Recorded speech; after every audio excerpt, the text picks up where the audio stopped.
ओम पूर्णमद पूर्णमिदं पूर्णात् पूर्णमुदच्यते पूर्णस्य पूर्णमादाय पूर्णमेवावशिष्यते।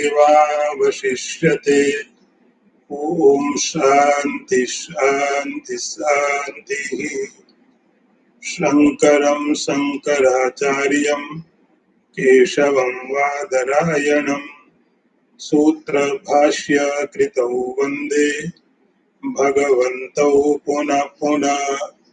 ईश्वरो गुरुरात्मेति मूर्तिभेद विभागिने व्योमवद्व्याप्तदेहाय दक्षिणामूर्तये नमः। ओम शांति शांति शांति।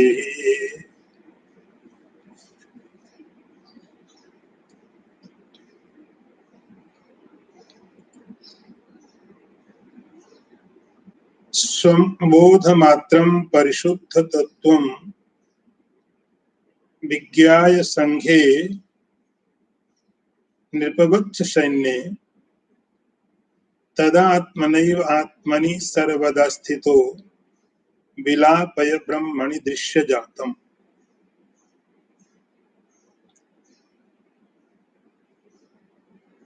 अर्थ देखिए, सेना के बीच में रहने वाले राजा के समान भूतों के संघ रूप शरीर के मध्य में स्थित इस स्वयं प्रकाश रूप विशुद्ध तत्व को जानकर सदा तन्मय भाव से स्वरूप में स्थित रहते हुए संपूर्ण दृश्य वर्ग को उस ब्रह्म में लीन करो।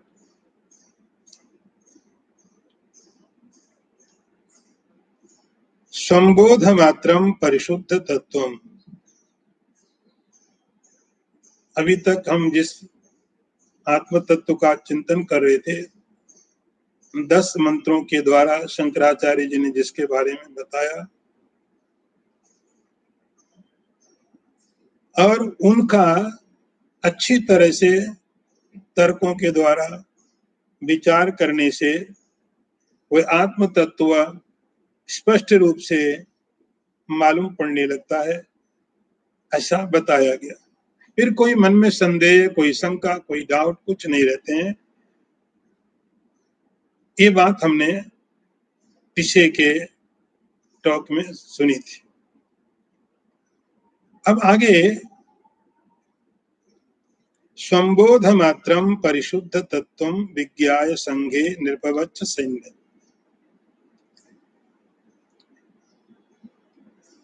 यहाँ एक दृष्टांत दिया, पहले हम उसकी बात करेंगे, फिर हम उस चीज को समझने की कोशिश करेंगे। दृष्टांत दिया है, जैसे कोई राजा है,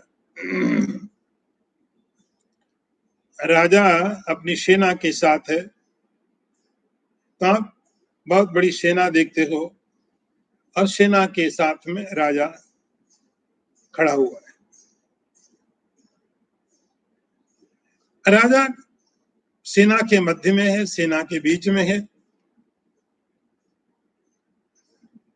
लेकिन उस राजा को पहचानना किसी के लिए भी कठिन नहीं है, क्योंकि राजा की सेना राजा के लिए होती है। तो राजा की सेना हो सकती है हजारों में हो, लाखों में हो, उस सेना के एक एक सैनिक को पहचानना बहुत मुश्किल का काम है। राजा की सेना के मध्य में बीच में कोई सैनिक है जिसका कोई नाम है, आप उसको ढूंढने जाओगे तो मुश्किल होगी। लेकिन जब आप राजा को ही ढूंढने जाओ तो आपको ज्यादा मुश्किल नहीं होनी चाहिए, क्योंकि राजा जहां पर है वहां पर राजा की सिक्योरिटी देख करके आप समझ सकते हैं कि राजा यहीं पर होना चाहिए। राजा का रथ दूसरे रथों से ज्यादा स्पेशल होगा, उसको देख के आप समझ सकते हैं कि राजा का यही रथ है तो राजा यही होना चाहिए। राजा के ऊपर में उसके जो मुकुट होगा, राजा के ऊपर में उसका जो अम्ब्रेला होता है, रॉयल अम्ब्रेला होगा। तो राजा की स्पेशलिटी है, राजा सबके जैसा नहीं होता, दूसरे सैनिकों के जैसे राजा नहीं होता है। राजा एक अलग सबसे स्पेशल होता है। तो सेना के बीच में राजा को ढूंढना कोई बहुत मुश्किल का काम नहीं है। उसी प्रकार से ये जो आत्म तत्व है जिसको आप ढूंढने की बात करते हैं, जिसको आप समझने की बात करते हैं, वह बहुत ही ज्यादा स्पष्ट है, बहुत ज्यादा स्पष्ट है। उसके लिए ऐसा नहीं कि आप हजारों हजारों पदार्थ संसार में देखते हैं, संसार के अंदर में हजारों इतने पदार्थ हैं, संसार के अंदर इतनी चीजें हैं कि आप इसके अंदर में किसी एक चीज को जानने जाओ तो आपको मुश्किल होगी। एक पदार्थ को समझने जाओ क्योंकि यहाँ तो बहुत सारी चीजें, अब उनके अंदर उनकी स्पेशलिटी आप देखो, आप उनको समझने जाओ तो आपको बहुत मुश्किल होगी। इतने में से एक को कैसे समझे? सब जैसे एक जैसे, सब का स्वभाव एक जैसा है, तो उन समस्त पदार्थों को जानना संभव नहीं है, क्योंकि सब एक जैसे है। लेकिन इन समस्त पदार्थों के अंदर में यदि आपको आत्मतत्व जानना हो तो आपको कठिनाई नहीं, आसानी है।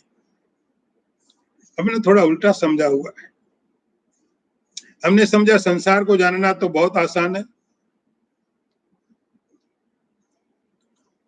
लेकिन आत्मा को जानना बहुत कठिन है। शास्त्र कहता है, आपने थोड़ा उल्टा समझा हुआ। संसार को जानना बहुत कठिन है, हम अभी तक कोशिश कर रहे हैं। परमात्मा को जानने के लिए हमने कभी कोशिश की नहीं,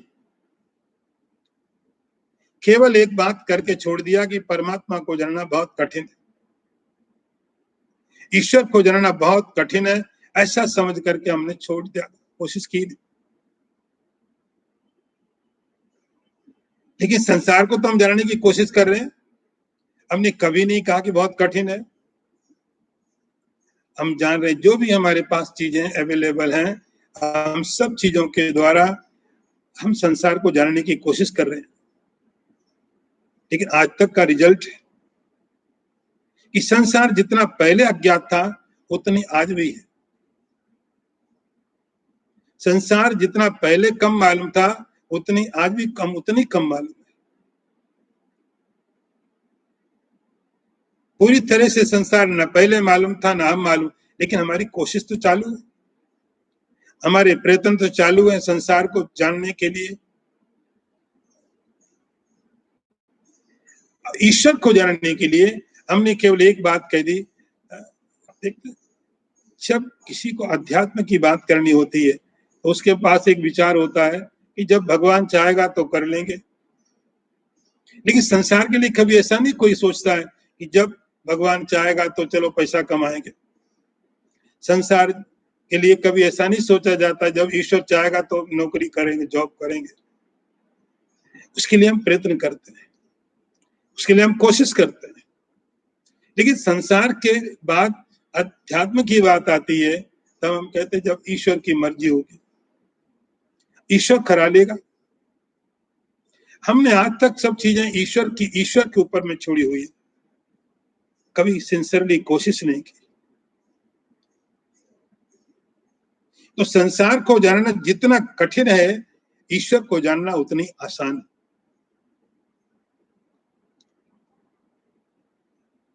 कठिन इसलिए लगा, हमने पहले से दिमाग में रखा ईश्वर को जानना बहुत कठिन है, बहुत मुश्किल है, इसलिए कोशिश ही मत करो। अब करो तो इतनी कम करो कि जिससे वो कठिन लगता रहे।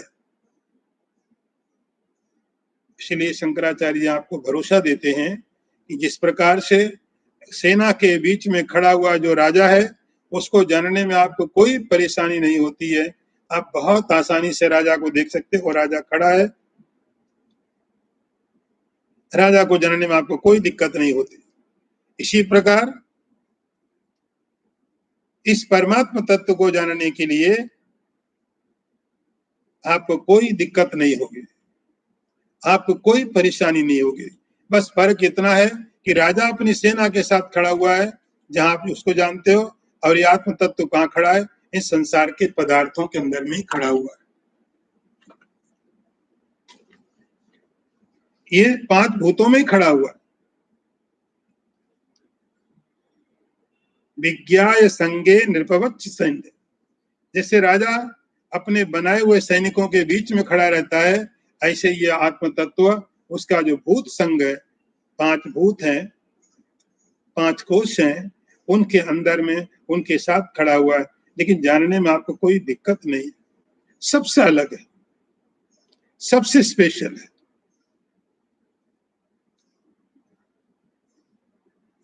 जो उल्टा समझा हुआ कि संसार जाना जा सकता है और परमात्मा जाना नहीं जा सकता है, इसको आप थोड़ा करेक्ट करिए कि परमात्मा ही जाना जा सकता है, संसार जाना नहीं जा सकता।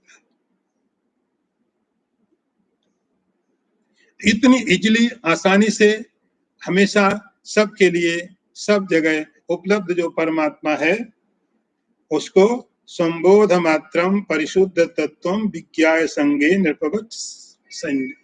जिस प्रकार से एक सैनिक सेना के मध्य में खड़े हुए राजा को आप बहुत आसानी से समझ लेते हो कि ये राजा है, उसका छत्र है, उसका रथ है, उसकी सिक्योरिटी है, यूनिक है। ऐसे ही ये आत्म तत्व इस संसार के अंदर में सारे पदार्थों के बीच में रहता हुआ भी यूनिक है, अलग है, स्पेशल है, सबकी जैसा नहीं। उसको जानना चाहिए। जानने के बाद कैसा हो? बोध मात्रम परिशुद्ध तत्वम। बोध मात्रम, आपने कई बार बात की इस पर, केवल ज्ञान स्वरूप है वो। ज्ञान स्वरूप का अर्थ है जहां पर ज्ञाता और ज्ञेय, ज्ञाता और ज्ञेय दोनों समाप्त हो जाते। आप ऐसे समझिए कि जब आप शरीर के बाहर होते हो तब वो ज्ञेय होता है। ज्ञेय माने ऑब्जेक्ट, पदार्थ। और जब आप शरीर के अंदर होते हो तब वो होता है ज्ञेय। नॉलेज ही, ज्ञान ही, जब उस ज्ञान को आप बाहर देखते हो तो ऑब्जेक्ट हो जाता है शरीर के, और जब अंदर देखते हो तब वही सब्जेक्ट हो जाता है, आत्मा हो जाता है। बाहर भीतर का भेद खत्म करके, ना कोई बाहर है ना कोई भीतर है, तो बाहर भीतर का विचार आप कब करते हो? शरीर को लेके करते हो। शरीर यहाँ पर सेंटर होता है, उस शरीर के कारण कुछ चीजें आप बाहर देखते हो, जब बाहर देखते हो उस समय उसका नाम ऑब्जेक्ट कर देते हो, ज्ञेय। अंदर उसी चीज को देखते हो, उस समय उसका नाम होता है ज्ञेय, अंदर जानने वाला। तो ज्ञाता अंदर हो जाता है, बाहर में वही ज्ञेय हो जाता है। इन दोनों भेदों से रहित परिशुद्ध जो आत्म तत्व है, उस आत्म तत्व को अपने अंदर में पहले इन शरीर के आदि के अंदर में उसको समझना। विज्ञाय तदा आत्मनैव आत्मनि सदा स्थित। अब आपने जान लिया, जानने के बाद में भी उसमें स्थित रहना। बहुत कई बार हम सुनते हैं कि जब आप सुनते हो तो आपको लगता है सब चीजें क्लियर हो गई। जब आपने सुना, आप सुन रहे हैं, कोई क्लास ले रहे हैं, कोई आप अध्ययन कर रहे हैं, कहीं आप सुन रहे हैं किसी मास्टर के पास, गुरु के पास, तो लगता है चीजें बहुत स्पष्ट हो गई, बहुत क्लियरिटी हो गई। लेकिन जैसे ही वो टॉपिक खत्म हुआ, सब चीजें फिर भूल गए, फिर सब चीजें भूल गए।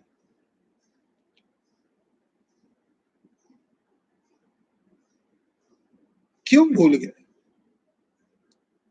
क्योंकि अभी वो चीजें गई जरूर थी, समझ में आ गई, लेकिन अभी डाइजेस्ट नहीं।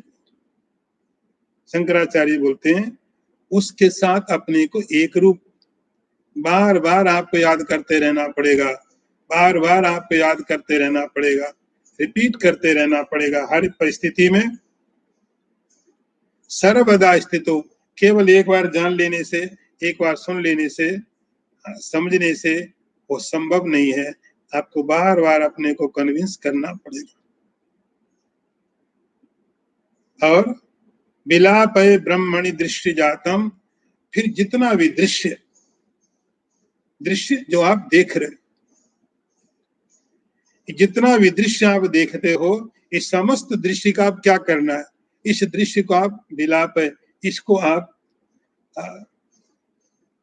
उस ब्रह्म में ही मिला लो। मिला लो। आप कैसे मिला? उस ब्रह्म में, इस तत्व में सारे यूनिवर्स को आप कैसे मिलाओगे? तो आप बैठ के केवल चिंतन करोगे, आप बैठ के केवल विचार करोगे। विचार करने के साथ में तो जो विलय की प्रक्रिया है, जो विलय का तरीका है, जैसे आपने सृष्टि की प्रक्रिया पढ़ी है, वैसे आप विलय की प्रक्रिया में जाइए। अपने आप को आपको विचार करना है कि समस्त चीजें पृथ्वी के अंदर जाके समाहित हो गई। सपोज मान लो कि कोई बिल्डिंग गिरी, कोई बिल्डिंग थी 100 स्टोरी बिल्डिंग गिरी, तो एक बहुत बड़ा स्ट्रक्चर आपके सामने खड़ा था 100 स्टोरी का, और वो बिल्डिंग गिर गई। कहाँ चली गई? पृथ्वी में। वो आकार था पृथ्वी के द्वारा बनाया गया था, वो पृथ्वी में चला गया। अब ये सब आपको अपने मन के अंदर विचार करते करते फिर पृथ्वी जल में चली गई। जल अपने कारण में चला गया तेज, तेज अपने कारण में चला गया वायु में, वायु अपने कारण आकाश में चला गया। इस प्रकार से आप पूरे के पूरे यूनिवर्स को ले जा करके सब का सब ब्रह्म में चला गया। इस सब ब्रह्म में चला गया। आपको यह समझना है ये सब ब्रह्म में कल्पित हो। ये जो दिख रहा है ये सब ब्रह्म में ही दिख रहा है, अलग से नहीं है। विलापय ब्रह्मणि दृश्य जाता, तो जितना भी दृश्य संसार आपको दिखाई पड़ेगा वो सब का सब, पूरा का पूरा दृश्य आपको अब ब्रह्म के अंदर में दिखना चाहिए। दृश्य है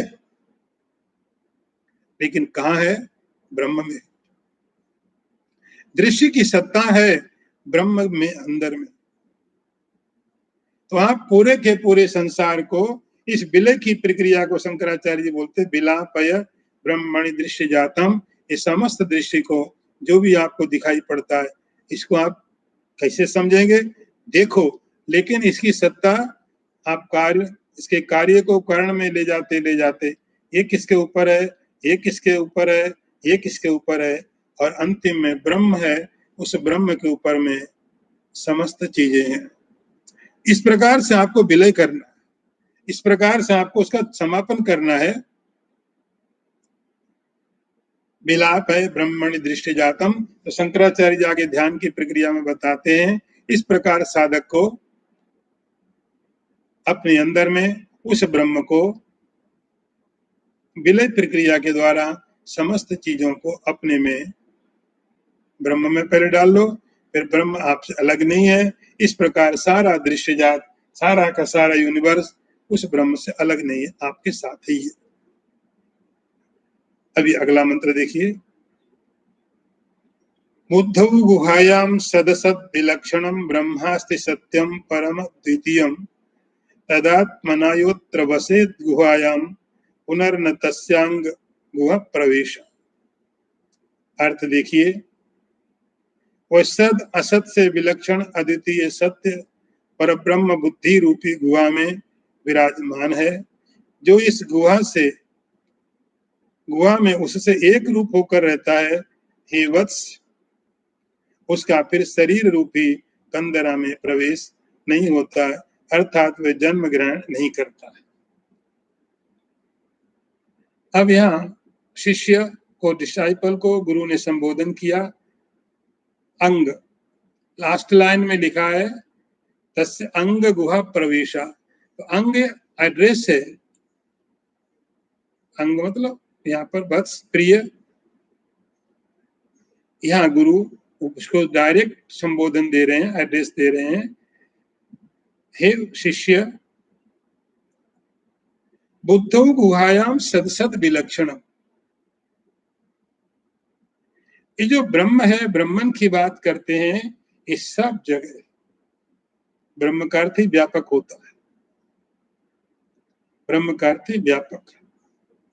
ये जो ब्रह्म है सब जगह,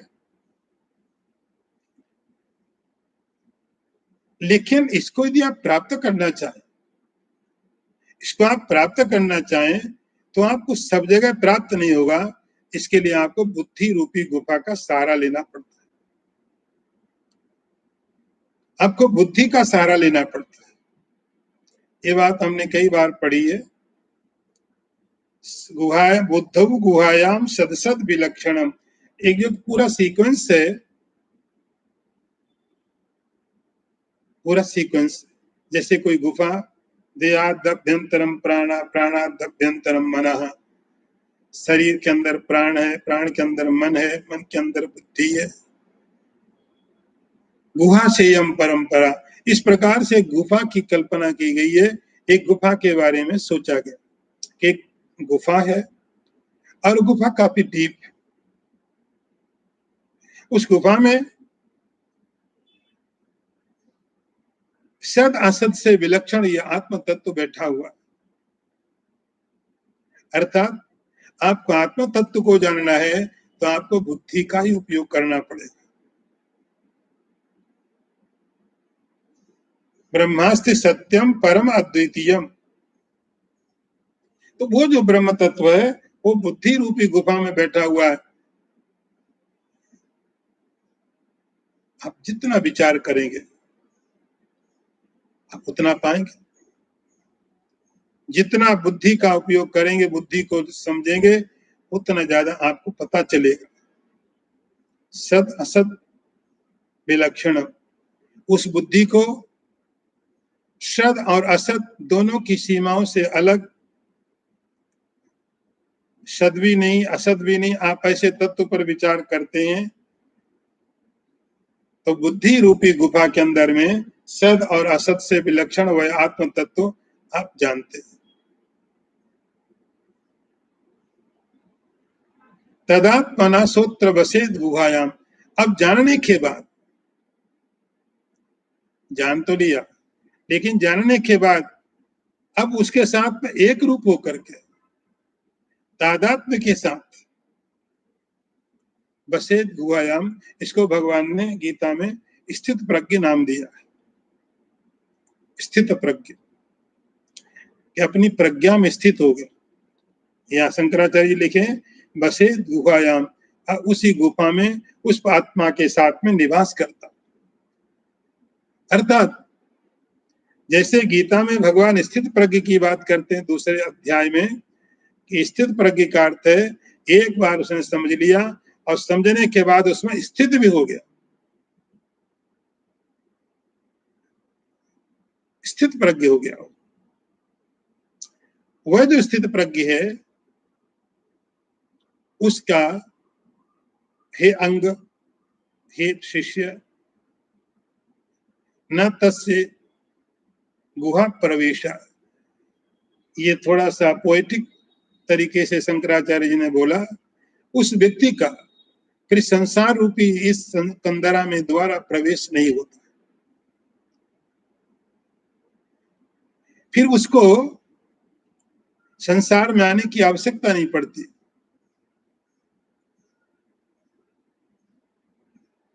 क्यों आना संसार में? उसका कारण क्या है? संसार में, क्योंकि हम बैठ के कभी भी गंभीरता से सोचते नहीं है कि संसार में आने का मतलब क्या। हम केवल इतना सोचते हैं कि संसार में जिए कैसे, सरवाइव कैसे करें। सरवाइव करने के लिए हमको रोटी चाहिए, कपड़े चाहिए, प्रॉपर्टी चाहिए, जॉब चाहिए, पैसे चाहिए, तो हमारा टारगेट वो हो जाता है। जो मीडियम है वो हमारा गोल बन जाता है कि संसार में रहने के लिए आपको रोटी चाहिए, आपको जॉब चाहिए। तो जॉब जीवन का उद्देश्य नहीं है, संपत्ति जीवन का उद्देश्य नहीं है, उद्देश्य को पूरा करने का एक माध्यम है, एक मीडियम। तो संसार का कुछ भी वैभव, आपका एजुकेशन हो, आपकी प्रॉपर्टी हो, आपकी कुछ भी हो, इस सब का मतलब केवल इतना कि आप संसार में सरवाइव करें। लेकिन क्यों,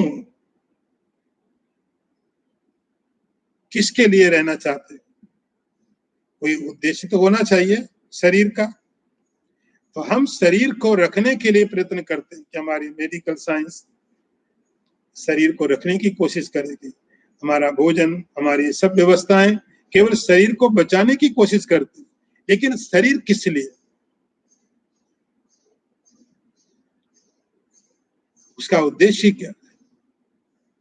और अभी तक उद्देश्य पूरा नहीं हुआ, इसलिए फिर शरीर लेना पड़ता, फिर शरीर लेना पड़ता। शंकराचार्य बोलते हैं इस व्यक्ति ने अपना उद्देश्य प्राप्त कर लिया। इस व्यक्ति का उसका जो उद्देश्य था वो मिल गया। तो जब आपके शरीर का उद्देश्य पूरा हो गया, अब शरीर की जरूरत नहीं। अब शरीर क्यों चाहिए?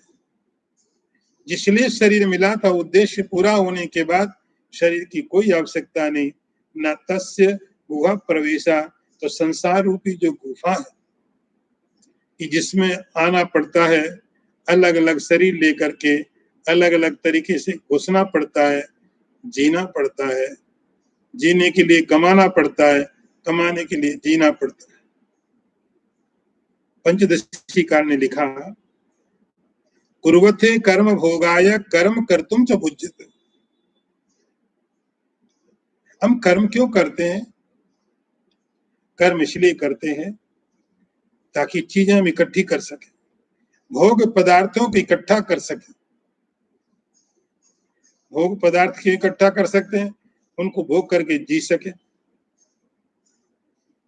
एक दूसरे के साथ में ऐसा लगता है एक दूसरे के लिए करना पड़ता। जीने के लिए पदार्थ इकट्ठे करने पड़ते हैं और पदार्थों की इकट्ठा करने के लिए हमको जीना पड़ता है।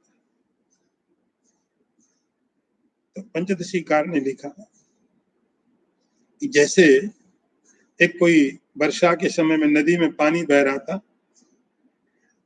पानी ज्यादा हो गया, अचानक पानी ज्यादा होने से नदी के किनारे बहुत सारे जो कीड़े, इंसेक्ट्स, वो कोई नदी में फंस गया।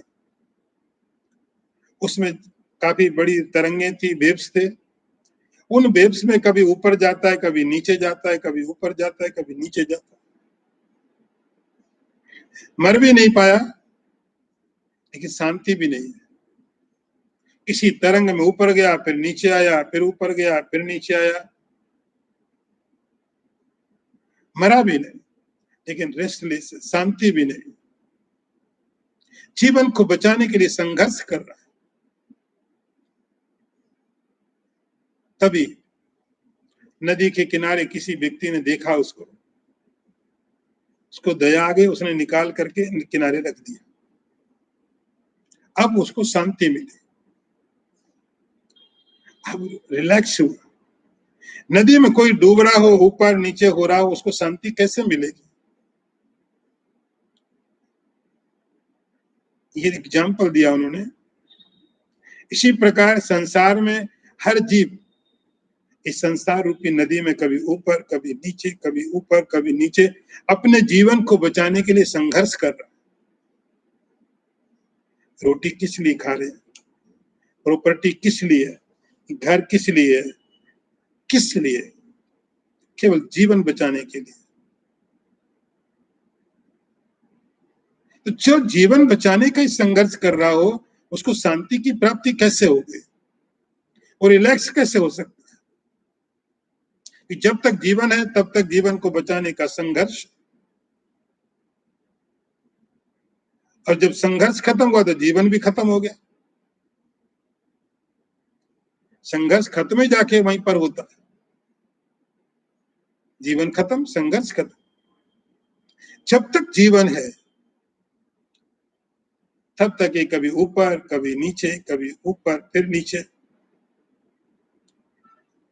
उस कीड़े की तरह जो नदी के बहाव में बहता हुआ कभी ऊपर जा रहा है कभी नीचे जा रहा है, इसमें शांति की प्राप्ति कैसे संभव उसको?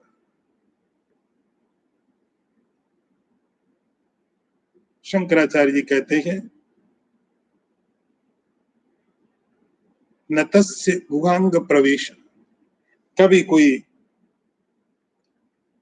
अच्छा व्यक्ति आकर के, आचार्य, कोई गुरु, उसको निकाल करके वो संसार के सब चक्कर से एक किनारे रख देता है। हाँ, वो शांत है, अब शांत है। तो संसार में जीवन बचाने के लिए जो संघर्ष था, अभी तक जीवन जब तक था संघर्ष था, हर एक लहर के साथ संघर्ष था। कोई भी लहर डुबा सकती है। जीवन का हर एक क्षण संघर्ष में रहता है कि कोई भी क्षण जीवन को खत्म कर सकता है। तो कोई शांत कैसे रह सकता है? फिर जब कोई दयावान आचार्य, कोई गुरु उसको यहां से निकाल करके तुम यहां पर बैठो, अब वो शांति से बैठ जाता है। कुर्वते कर्म भोगा या कर्म कर तुम च बुझ्यते, पंचदशी कार ने कहा। तो कभी बैठ के विचार करो कि आखिर में जीवन का उद्देश्य क्या है। जब तक जीवन का उद्देश्य पूरा नहीं होगा तब तक शरीर से, इस संसार से छुटकारा संभव ही नहीं हो सकता है। अगला मंत्र देखिए, ज्ञाते वस्तुन्यपि बलवती वासनादिरीशः कर्ता भोक्ता अहम इति दृढ़ यास्य संसार हेतु प्रत्यक दृष्टियात्मनि निवसता सापनीय प्रयत्नान् मुक्तिम प्राहुस् तदीह मुनयो वासना तानवम यत्। अब अगला चैप्टर शुरू कर रहे हैं, इसका नाम रखा वासना त्याग। अब पहले वासना समझिए, वासना क्या शब्द है, वासना चीज क्या है। वासना ऐसा कि जैसे आपने किसी चाकू से कोई प्याज को काटा, प्याज कट गया, लेकिन उस चाकू के अंदर में अभी भी स्मेल आ रही है प्याज की। प्याज नहीं चाकू के साथ लगा हुआ, चाकू अलग हो गया, प्याज कट गया। ऐसे समझो आप कि आप किसी फूलों के बगीचे में गए, बहुत सुंदर फ्लावर्स थे, बड़ा सुंदर स्मेल थी। आप थोड़े समय वहां रहे और जब आप वहां से आ गए तो बहुत सारी स्मेल आपके साथ, आपके शरीर के साथ आ गई। फ्लावर नहीं आया, लेकिन बहुत सारी स्मेल आपके साथ आ गई। इसको बोलेंगे वासना। डायरेक्ट कोई किसी प्रकार से यहां पर टच नहीं है, डायरेक्ट नहीं है, लेकिन सूक्ष्म रूप से वासना करते हैं कि वह पदार्थ आपके साथ में सूक्ष्म रूप से रहे, वो हो जाती है वासना। जब पदार्थ आपके साथ में सीधे सीधे रहता है, हो जाता है उसका भोग। जिससे आप जिस समय किसी चीज को खा रहे हो, फर्क समझ लो। आप मानो स्वीट खा रहे हो, बहुत टेस्टी है, आप स्वीट खा रहे हो, आपको टेस्ट आ रहा है, बहुत बढ़िया, अच्छी बात, इसको बोलेंगे भोग, बहुत टेस्टी, एंजॉय कर रहे हो। लेकिन एंजॉय करने के बाद फिर मन में विचार उठा, अरे जो मैंने खाया था ना बहुत अच्छा था। इस समय में डायरेक्ट आपका कांटेक्ट नहीं है उस पदार्थ के साथ, लेकिन सूक्ष्म रूप से आप उससे जुड़ गए, इसका नाम होता है वासना। उसी पदार्थ के साथ जब स्थूल रूप से आप जुड़ते हो तो भोग हो जाता है, और जब पदार्थ नहीं है, आप सूक्ष्म रूप से जुड़ते हो, उस समय उसका नाम होता है वासना। ये वासना है, बहुत रिपीट होते होते होते होते बड़ी दृढ़ हो जाती है, बलवती हो जाती है।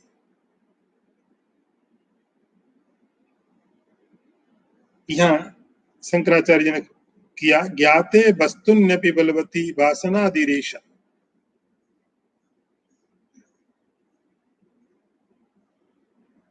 एक बार आपने किसी तत्व को जान लिया, जैसे आपने किसी ज्ञान का एक लक्षण है, ज्ञान की एक परिभाषा, डेफिनेशन है कि किसी भी चीज को आप एक ही बार जान सकते, आप किसी चीज को दो बार नहीं जान सकते। जैसे बुक है मेरे पास, मैंने देख लिया क्या है, बोले बुक है, एक बार मैंने जान लिया। अब इस पुस्तक को दूसरी बार जानने का कोई तरीका मेरे पास नहीं बचता, कि कोई भी पदार्थ एक ही बार जाना जा सकता है, किसी पदार्थ को आप दो बार नहीं जान सकते। सामने आपने देखा क्या है, चेयर है, कुर्सी, आपने जान लिया, बात खत्म हो गई। आप एक ही कुर्सी को दो बार नहीं जान सकते, ये ज्ञान का सिद्धांत। एक बार आपने किसी को जान लिया तो जान लिया, लेकिन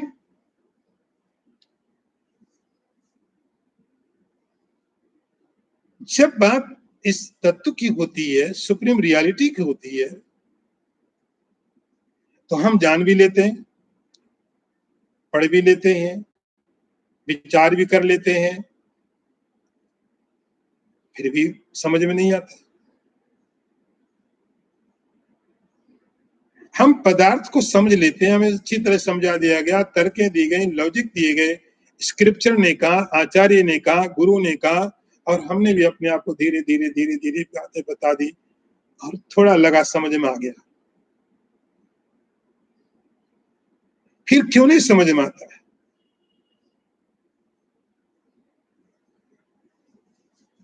उसका कारण दिया वासना। वासना ज्ञाते वस्तुन्यपि बलवती वासना अनादिरेशा। ये अनादि काल से चली आ रही जो वासना है, वासना अनादि होती है, मोक्ष अनंत होता है।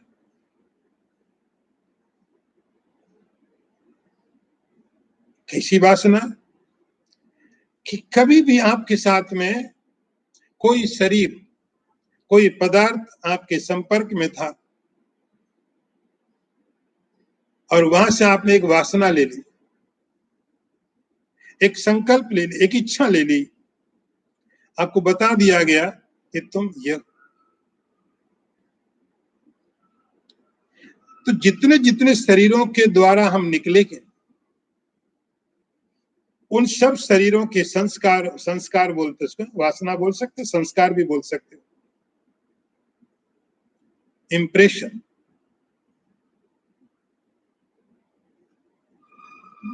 जैसे आप देखते हैं पुराने समय में वो कैमरा होता था, कैमरे के अंदर में रोल डालना पड़ता था, उसको क्लिक किया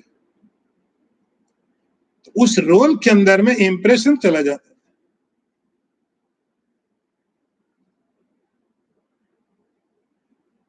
इंप्रेशन चला गया। उस इंप्रेशन से, उस निगेटिव से आप हजारों हजारों पिक्चर निकाल सकते। हजारों पिक्चर आप फोटो तैयार कर सकते हो। एक एक निगेटिव है, एक इंप्रेशन है, उससे हजारों हजारों आप डेवलप कर सकते हो उसमें फोटो। जब तक इंप्रेशन है, कभी भी चाहो डेवलप कर लो। तो एक वासना आपका चित्त उस कैमरे की तरह होता है जो सामने वाले ऑब्जेक्ट में से एक इंप्रेशन ले लेता है, और इस इंप्रेशन के द्वारा फिर हजारों हजारों चीजें आप तैयार करते रहते हैं मन में। हजारों ऑब्जेक्ट बन जाएंगे,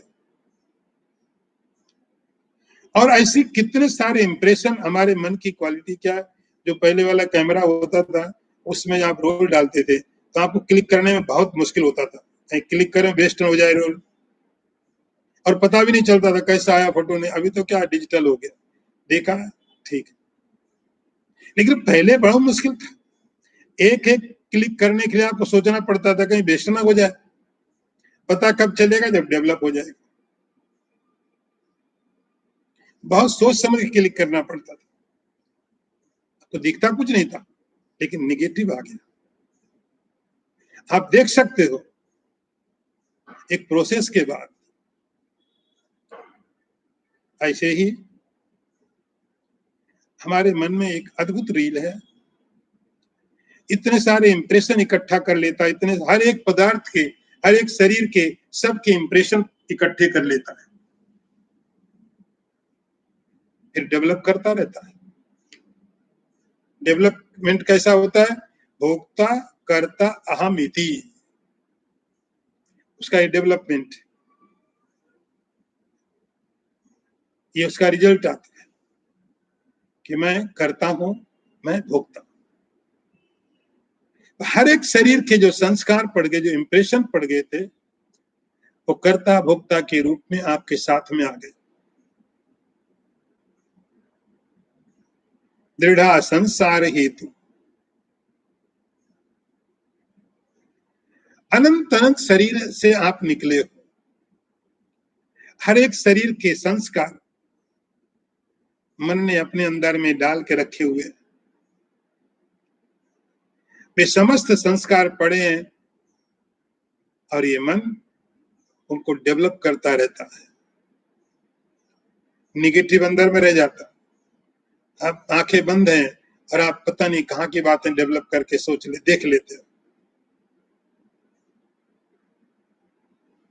आपका मन आपको डेवलप करके दे देते हो, और आपका एक्सपीरियंस होता है, ये मेरे पास था, ये इसका मैंने भोग किया था, ये पदार्थ मेरे पास था, मैं इसका भोक्ता था, मैंने बनाया। अब वो सूक्ष्म रूप से पदार्थ आपके मन के साथ जुड़ा हुआ है, इसको बोलते हैं वासना। ये वासना बहुत दृढ़ है, बहुत मजबूत है। यही संसार का कारण है। बस मन आपका डेवलप कर लेता है, निगेटिव से पॉजिटिव बना लेता है, चीजें डेवलप करके आप पीछे की चीजों को अनुभव करते रहते हो। मेरे पास ये चीजें थी, मैं ऐसा करता था, मैं वैसा करता था, ये खाया मैंने, वो किया मैंने, चीजें भी नहीं आपके पास। अद्भुत बात यही था। या तो मन पीछे ले जाएगा पास्ट में, या फ्यूचर की प्लानिंग करेगा, ऐसा करूंगा। यहां पर यदि मन रह जाए तो वासना मुक्त हो जाए। वर्तमान में मन की स्थिति यदि आप कर सके तो वासना काम नहीं करती है। ये संसार का कारण है। प्रत्यक दृष्टात्मनि निवसता, इसीलिए शंकराचार्य बोलते हर साधक को इस वासना, जो अनादि वासना है, इसको आंतरिक दृष्टि से आत्म रूप से स्थित होकर के इस वासना को हटाना चाहिए। इस वासना को हटाना चाहिए। सापनेय प्रयत्नात्, प्रयत्न पूर्वक। आप ज्यादा इसलिए आप अपने पास्ट में चले जाते हो या फ्यूचर में चले जाते हो। पास्ट में भी आपके पास में बहुत सी चीजें हैं, अनंत चीजें, आप जितना मर्जी युग बिता लो, इतना सामान आपके माइंड में भरा पड़ा है, पास्ट के इतने संस्कार भरे पड़े। फ्यूचर की भी प्लानिंग आप कितनी भी कर सकते हो। तो या तो पास्ट में चले गए या भविष्य में चले गए। संसार यही दो जगह स्थित रहता है, वासना के रूप में। मैं ऐसा ऐसा करूंगा, ऐसा मुझे मिलेगा, ऐसा मैं करूंगा, दो ही चीजें होगी। ऐसा करूंगा, ऐसा मुझे मिलेगा, ऐसा करता या भोगता, ऐसा मैंने किया, ऐसा मैंने भोगा। इतनी संसार है। संसार या तो पास्ट में है या फ्यूचर में। वर्तमान में कोई संसार नहीं होता है। अब वर्तमान में रह के देखो, कुछ है ही नहीं वर्तमान में। इसीलिए हमको पास्ट इंटरेस्टेड लगता है, इसलिए हम फ्यूचर में चले जाते हैं।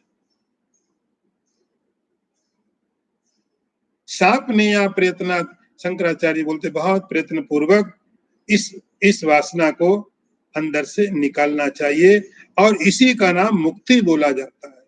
मुक्ति प्राहुस तदीय मुनयो वासना तानवम। तानवम का अर्थ कमजोर करना। तनु संस्कृत का शब्द है, काटने का अर्थ तानवम। इस वासना को धीरे धीरे धीरे धीरे समय लगेगा।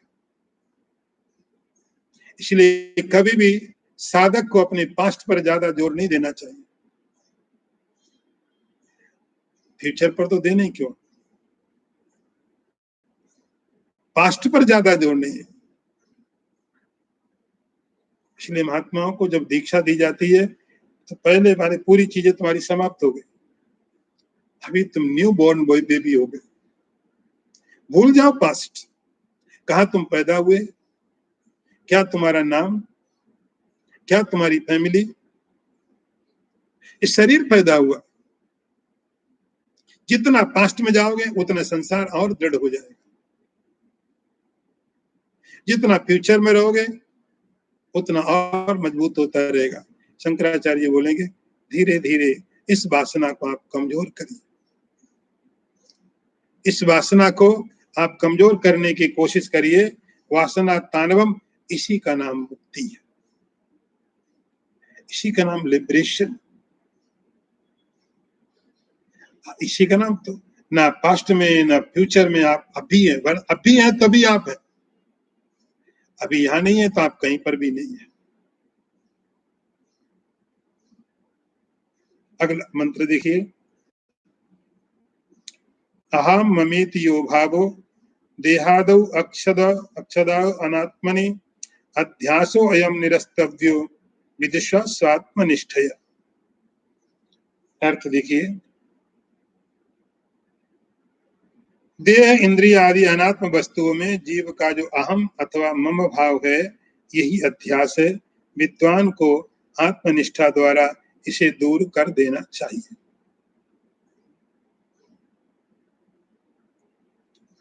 इसी विचार को आगे और शंकराचार्य जी ने बढ़ाया, अहम ममेति यो भाव।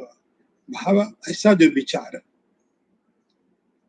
अहम मैं और मेरा,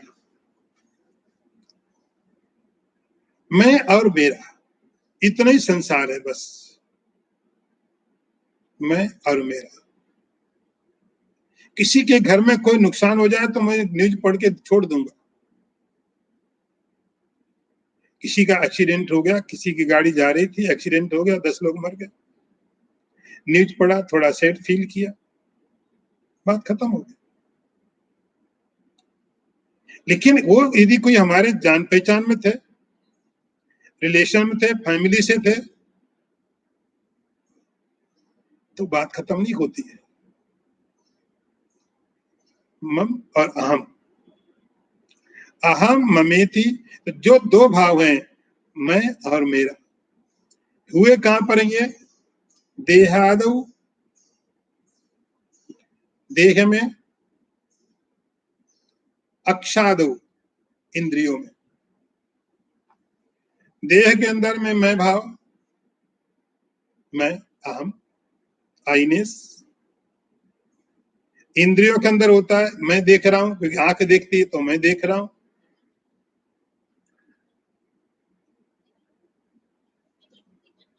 और मम, मम मतलब मेरा।